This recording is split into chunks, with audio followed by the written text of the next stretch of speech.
Welcome to the Montana Sportscast podcast as we talk about high school sports around the great state of Montana. If you like our broadcast, please click on the subscribe button below. And joining me today is Chris Stratton from Missoula. Chris, glad to have you on the show. Tell us a little bit about yourself. Yeah, so my name is Chris Stratton. I'm with the Missoula Prep Sports Network. I cover the 5 high schools here in Missoula city limits, Big Sky Sentinel, Hellgate, Loyola, and Valley Christian. So get to work with a couple of different classes and see a variety of different levels of sports across the board. And we have schedules for all the schools posted on the website. And then I do usually about 4 games a week live streamed on the website, and also tie into the NFHS network and provide audio at whatever school I'm at for the NFHS network. All right. Well, I'm just going to kind of turn you loose, and you can start where you want and talk about your thoughts up there in the Missoula area. Well, it's kind of interesting here in Missoula. So between the 5 high schools, we've got 10 teams, and all but 2 of those teams had their coaches turn over last year. School basketball. Coach Hayes of the Sentinel or the Hellgate boys, and Coach Mackey of the Sentinel boys. They continue. They're the only ones that stayed. Coach Howells now, and it's just an interesting situation, and seeing how the teams work through it. Now, Big Sky girls, they've kind of been, and the girls have been kind of through a mixer the last few years, as they've had a new head coach year after year. Coach Anderson, Michaela Anderson, she's been around the program and helped out quite a bit, and she's back as a JV coach for Coach Williams now. And then with Big Sky boys, coach, their coach last year stepped down after taking them to the state tournament, which was kind of an interesting situation. But Coach Hobbs over at Sentinel Girls, he worked with Karen Deeden, was one of Coach Deeden's assistants. Know him, the program knows him, and it was great last night. We had Crosstown last night, and that's the first thing I want to get to. These Crosstown games are just electrifying. A few of our cities for AA, they do have multiple teams within the community, and you get to see those crosstowns. Billings, Helena, Kalispell, Great Falls, they do get the crosstowns. And so the community here, as with throughout the state of Montana, just supports, and having an overly packed gym. The crowd just fired up. The student sections, there's so much more to high school sports than what's going on the field or the court. And so it was a lot of fun last night. Sentinel at Big Sky. And, the Big Sky girls, they've got some work to do. They're trying to work their way up the ladder there. They kept in there close. Of course, Sentinel came out. They went 0 for 10 to start out with. But on the other side of it, Big Sky girls, they dominated the boards on both ends and were able to out-rebound Sentinel. But Sentinel, I think, is going to be a tough team to beat out of the West, that hold above everybody else, and then it's kind of open below that on the girls' side. On the boys' side, I think Hellgate, year after year, Coach Hayes just does a wonderful job of reloading, restacking, and together and running every year, and utilizes the tools that he has, and gets into the postseason. So with Hellgate with a couple of big wins, they're sitting there in conference play at 1-1.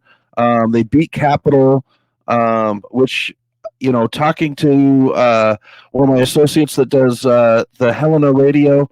He was saying that, Capital's very beatable. They don't have their outside shooters like they had last year. So, I looking at things, being a Western boy, I'm thinking that our state championship for AA is going to come out of the eastern side of the state, just looking at the way things are, what we have for competition on the western side.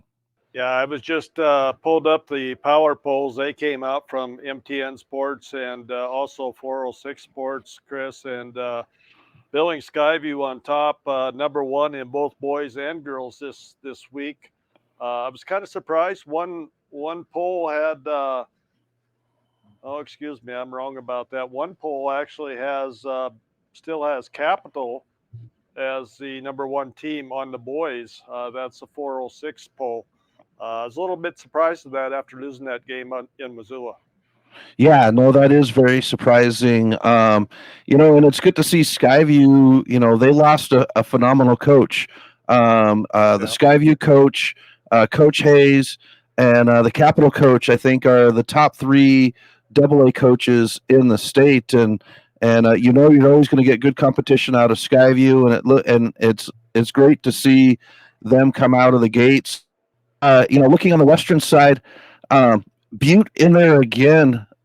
In the top of the Western Conference, Helena High, of course, undefeated. Butte undefeated, and then you've got a host of 1-1 teams, and then Flathead and Big Sky trying to work their way through the bottom portion of it. And I think Big Sky, once they get late in the season, they're going to catch a rhythm. One thing that they were able to do, they beat Sentinel last night in the crosstown game.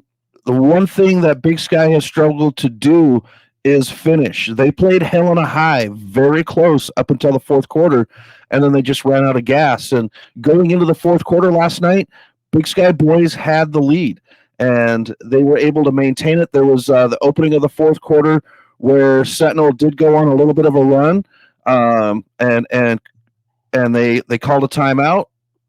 Coach got them set back in, and Coach Murphy, another great coach here that has assisted at Sentinel, and with the Sentinel boys program with Jakowski, got his boys tightened back in, and they played some great ball, and they were able to make the close like they've needed to do all season long. Question I had for you, Bob, is the introduction of the shot clock this year.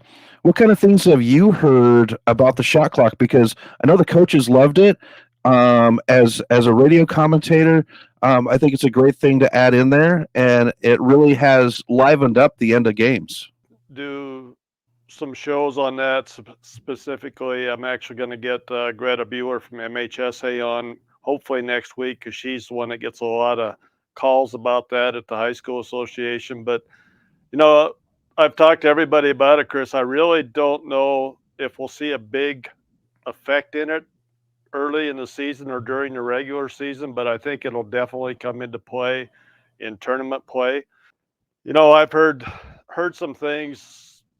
Some people say, well, they don't know how to run the shot clock and can't get people and all this and that. But from what I've been hearing, there really hasn't been any trouble that way, getting people to run the shot clock. And I haven't really heard of a lot of people saying that it's really come into effect. I know Mike Erickson at the athletic director at Lockwood, they had some big tournaments there, Class A, Class B, and I believe they had a Class C preseason tournament there. And he said it didn't hardly go off at all in all those games. And I think you're probably looking at about 60 basketball games there. So I really don't think it's going to come into effect until we get into later in the postseason.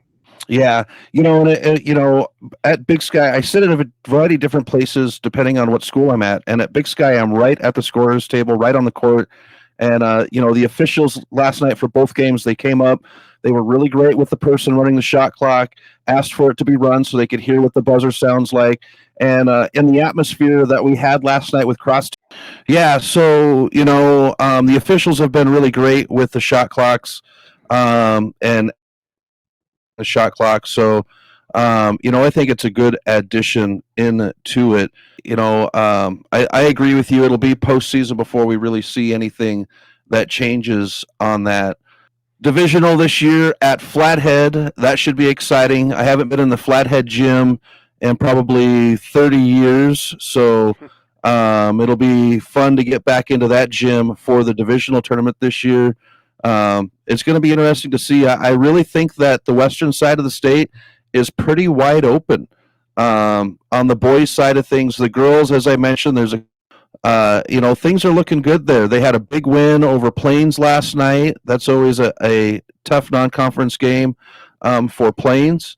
But they've got Deer Lodge coming up on Saturday, and that should be a good one. They're coming off of games against Anaconda, where Anaconda is dominant once again.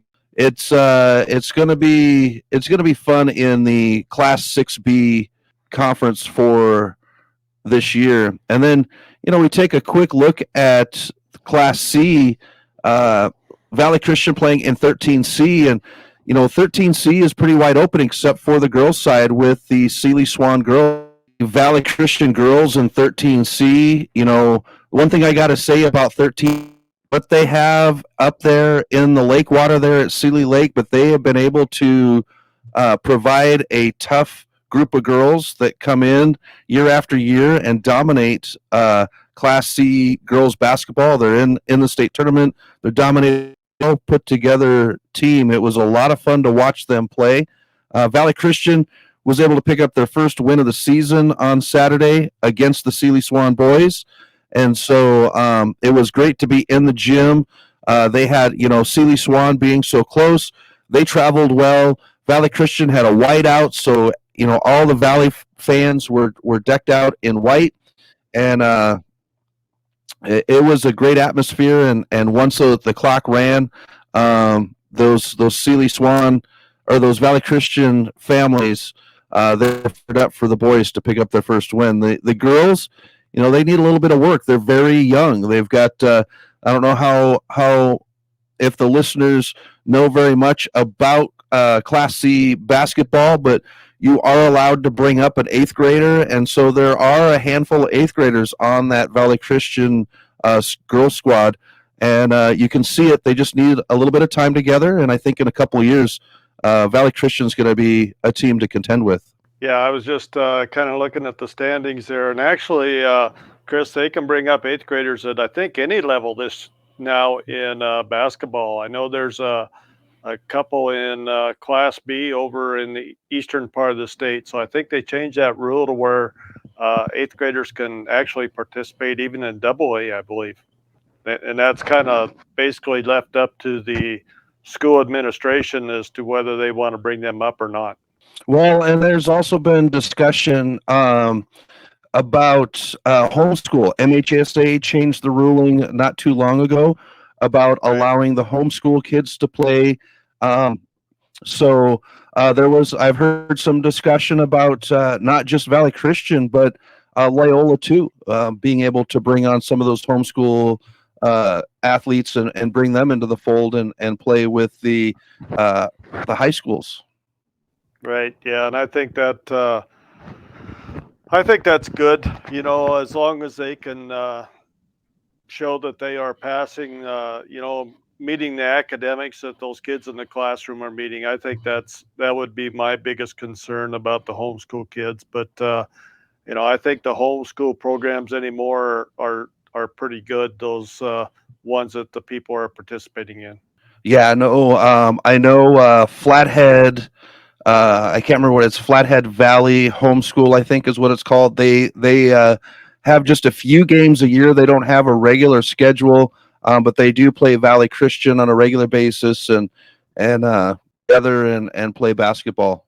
We're having some technical difficulties with Chris. We'll go ahead and wrap this session up with him and try to get some things figured out for possibly get him on again next week and chat with him then as well. And once again, we want to thank you for watching and listening to our podcast here on Montana Sportscast. We want to thank our guests that come on and join us each day and talk about sports around the state of Montana. Until next time, take care. God bless and support those high school student athletes.